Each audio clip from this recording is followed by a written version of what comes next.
isang malaking karangalan po sa akin dahil sa mahalagang pagkakataon na makapagbahagi ng aking pananaw sa mahalagang usapin na ito. Bago po ako magsimula, nais ko munang purihin ang pamalaang lungsod ng Tanawan, Batangas sa pag-organisa ng mahalagang aktibidad na ito. Isa po kayong huwaran at magandang halimbawa ng isang komunidad na nagpapakita sa paggalang hindi lamang sa batas, kundi sa mga karapatan ng kababayan. Sana po ay tularan kayo ng iba pang mga LGU sa buong bansa. Congratulations, Mayor Tonyo Emilio. Marahil po ay alam naman ninyo ang na 11 taong gulang na ang Republic Act 9262, ang batas laban sa karahasan sa kababaihan at kanilang mga anak, Anti-Violence Against Women and Their Children. 6 na taong gulang naman ang Magna Carta for Women o RA 9710. Sa pamamagitan ng dalawang batas na ito, malinaw na ang hangarin ng Kongreso ay pagtibayin ang pagkapantay-pantay ng babae at lalaki sa ating lipunan na nakaasad mismo sa ating saligang batas. Isa sa nakita ng ating Korte Suprema na layunin ng batas ay ayusin ang impluensya ng pagiging patriarkal, kung tawagin, patriarkal ang nalipunan natin. Ibig sabihin nito, sa madaling salita, masyadong mataas ang tingin at masyadong mataas ang ilong ng mga kalalakihan. Gusto ng mga lalaki, sila lamang ang mga bida. Sila na lang ang magagaling. Malungkot po, pero totoo na may ganitong impluensya sa ating lipunan. Ang pinakasimpleng halimbawa na tayo siguro lahat ay naranasan natin ito, ay narinig ko mismo ito mula sa isang lalaking driver na napahinto at naabala dahil lang sa isang sasakyan na nasa harap niya. Nang nalampasan na niya at mabagal o nakahintong sasakyan, sabay lingon sa gilid at sabay ngisi at sabay pagpapailing. Kaya naman, yung pala, yung babae yung driver. Napakasimpleng halimbawa. Ngunit, totoo pong nangyayari ito sa ating lipunan. May ilang pa rin talaga na sa ating nasadyang maliliit ang tingin sa ating kababaihan. Kwento ng Korte Suprema, nagmula po raw ito sa ating antigong konsepto ng mga Romano na tinatawag na patria potestas o kapangyarihan ng ama. Kasama raw di umano sa kapangyarihan ng ito ay isang padre de pamilya ang karapatan na saktan o gulpihin ang asawa nila. Napakaganda po talaga ng layunin ng mga provisyon ng anti-VAWC law. Ngunit, mas mahalaga pong malaman kung ito nga ba ay talagang napapatupad at talagang may epekto sa lipunan natin. Ayon sa Philippine Commission on Women, matapos maaprubahan ng batas noong 2004, ay lalo pong tumaas ang bilang ng kaso ng karahasan laban sa kababaihan. Labis sa 200 na naitaling kaso noong 2004 hanggang 9,000 na noong 2011. At bukod pa ito, sa iba pang mga klase na karahasan laban sa kababaihan. Hindi lamang yan. Ayon din sa ulat ng PNP Women and Children Protection Center, dumami rin ang kaso ng rape sa bansa. Mula sa 4,000 na kaso, taon-taon mula year 2000 hanggang 7,000 na naitalang kaso noong nakalipas na taon lamang. Ngunit, ang pinakamasaklap ay 77% ng mga kaso ito ay mga menor de edad ang mga biktima. Kung kailan nagkaroon ng batas na ito, saka pa tumaas ang mga kaso ng karahasan laban sa kababaihan. Ang walang takot sa batas at talagang walang pakundangan ang mga abusado at mga mahilig manakit ng babae. Ngayon, tanungin natin sa ating sarili, saan ba tayo nagkukulang? Payagan po sana ninyo kung makapagbigay ng aking ilang pananaw at mungkahi.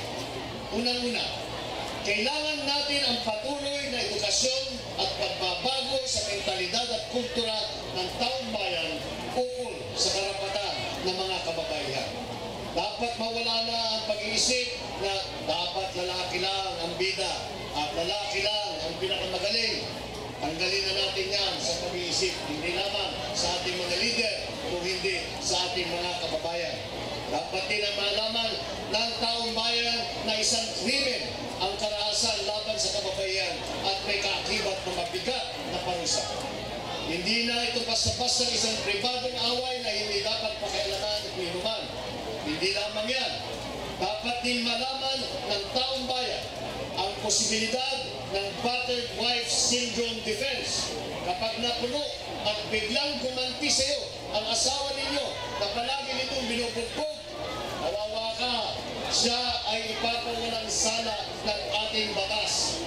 Kaya po, mahalagang-mahalaga ang mga talakayan na tulad nito, ito ang in-organize ng pamahalang bayan ng Tanawan.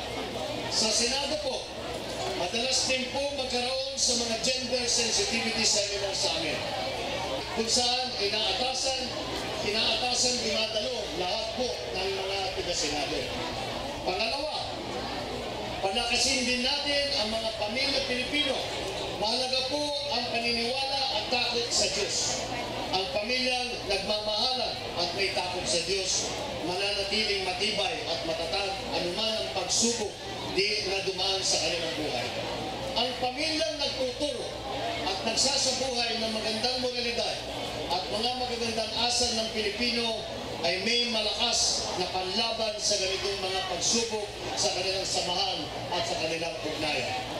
Mahalaga rin na alam ng bawat magulang ang kanilang responsibilidad sa pagpapalaki at pagsusuporta sa kanilang mga anak upang maiwasan ang tinatawag na economic abuse o ang pagpapabaya ng magulang sa mga pangangailangan pinansyal ng pamilya.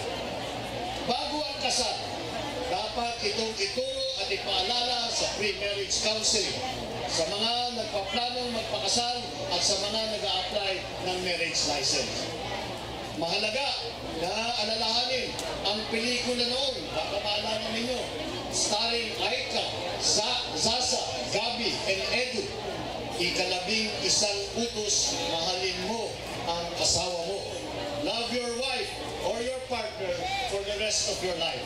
Never, ever hurt her or cause her any pain, physical, emotional, or otherwise.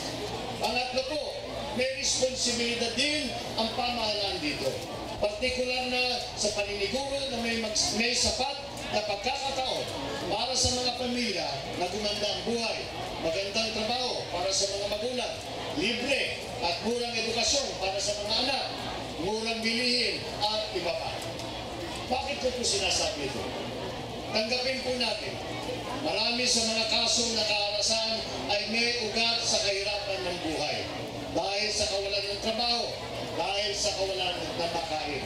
At dahil sa matinding hirap ng buhay, sumasama ang loob, nagagalit sa mundo, na ibubuhos ang lahat ng galit at sama ng loob sa pamilya, lalo na sa isang kabiyak at ang kanyang mga anak. Ang sobrang bisyo, lalo na ang peligro ng droga, lalong-lalo ng shabu, ay dapat nating sumpuin. 92% po, 92%, nakakagulat itong statistiko na ito, 92% ng ating mga barangay sa buong Pilipinas ay apektado na ngayon ng ipinagbabawal na droga. Kahit ako po mismo ay natatakot dito bilang isang ama. Kapag ang lalaki o ang tatay ay lasing o di kaya lulong sa shabu, nawawalan siya ng pakiramdam at nawawala ang wisyo at ulirat. Hindi nakokontrol ang galit at ang kanyang mga kilos at galaw. Higit sa lahat, hindi niya alam na siya ay lubos lang nakakasakit sa ibang tao at nagiging panganib na sa kanyang mismong sariling pamilya. Mahalaga rin ang papel na ginagampanan ng ating mga barangay. Dito natin makikita ang kalagahan ng buong araw o 24/7 na serbisyo ng ating barangay. Bukod sa pagtatayo ng violence against women desk, ang barangay ay dapat palaging nakaantabay at handang umagapay sa mga paghingi at ng saklono ng mga babaeng inaapi at mapuntahan ang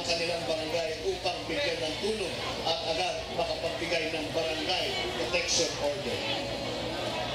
Sa madaling salita, mahalaga ang barangay na madaling lapitan at tunay na maaasahan sa panahon ng pangangailangan.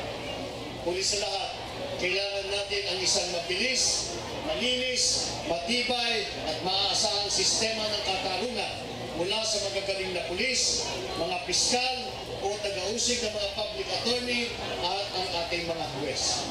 Sila ang maniniguro na ang mga mapapagsamantala at mga mararaas na ay matututo na kanilang leksyon at ang kanilang biktima ay makakakamit ng sapat na agarang justisya. Please allow me to emphasize that the intimacy of the relationship should not be used as a reason or a sanctuary to insulate, much less justify violence against one's partner. Hindi po dahilan ang pagiging malapit sa isa't isa upang pagsamantalaan ang isang kabiyak o katuwang sa buhay. Tulad ng lahat ng bagay, pwedeng idaan sa mabuting usapan ang anumang pagtatalo o ang isang hindi pagkakaintindihan. Pag-uusap at hindi pagbubuhat ng kamay ang tanging solusyon sa mga problema sa anumang relasyon at anumang problema sa buhay. Gamitin ang pag-iisip at gamitin lagi ang ating puso. Hanggang dito na lamang po. Saludo po ako sa inyong aktibidad na ito, sa inyong inorganisan.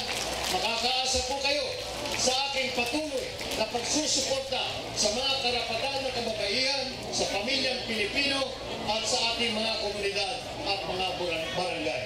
Sana po ay suportahan ninyo rin ako sa aking pangarap na at paghangad na isang mas magandang bansa na binubuo ng mga nagmamahalan at nagkakaisang pamilyang Pilipino at nakakaluwag at nakakaraos sa buhay. Pero ika nga sa kasabihan, sa tamang panahon. Mabuhay ang lungsod ng Tanawan, mabuhay ang mga kababayan sa buong bansa, hanggang sa ating pong muling pagkikita. Maraming salamat po. Magandang tanghali po sa inyo.